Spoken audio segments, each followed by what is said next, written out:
ভৈরব, স্লোগানে উত্তাল রাজপথ।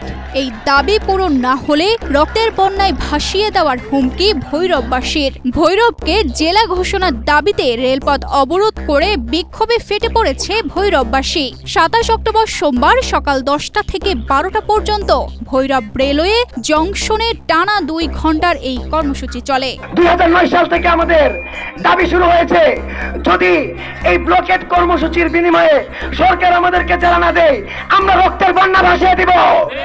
এ সময় সকাল 10:30টার দিকে নোয়াখালী থেকে ঢাকাগামী আন্তনগর উপকূল এক্সপ্রেস ট্রেনটি আটকে দেন বিক্ষোভকারীরা। ট্রেনের ইঞ্জিনে উঠে স্লোগান দিতে থাকেন তারা।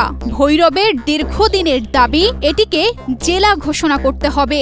আমরা আজকে শুধু রেল ব্লক করেছি, আগামীকালকে নৌপথ ব্লক করব। যদি এরপরও সরকার আমাদেরকে জেলা হিসেবে ঘোষণা না করে, এর পরের রবিবারে আমরা এট এ টাইম 3টা পথ ব্লকিং এর মাধ্যমে কঠিন থেকে কঠিন কর্মসূচি ডাক দেব ইনশাআল্লাহ।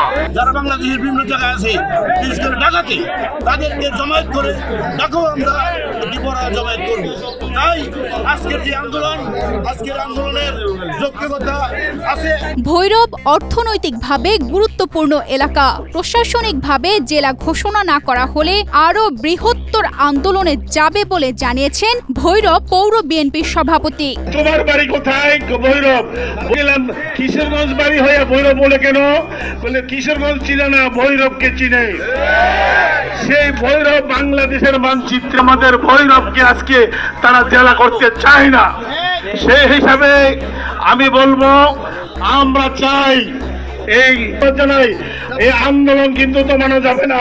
পদ্মা সেতু, মেট্রো রেল এবং এলিভেটেড এক্সপ্রেসওয়ে নির্মাণের গর্বিত অংশীদার বসুন্ধরা সিমেন্ট। বেলা 11:30টার দিকে পুলিশ আন্দোলনকারীদের ইঞ্জিন থেকে নামতে বললে উত্তেজনা ছড়িয়ে পড়ে।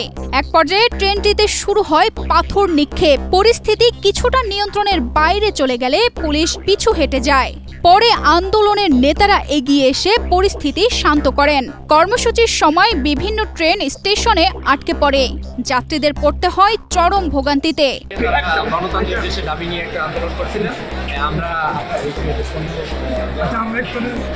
রাজনৈতিক নেতা এবং কর্তৃপক্ষ, পুলিশ, বেঙ্গল পুলিশ, আমরা সবাই মিলে গাড়িটা রিলিজ করতে সফল হয়েছি, গাড়ি ডাকার উদ্দেশ্যে। 2 ঘন্টার অবরোধ শেষে দুপুর 12:15টার দিকে ট্রেন চলাচল স্বাভাবিক হয়। তবে ভৈরবকে জেলা ঘোষণার দাবি বাস্তবায়ন না হলে আন্দোলন অব্যাহত রাখার হুঁশিয়ারি দিয়েছেন বিক্ষোভকারীরা।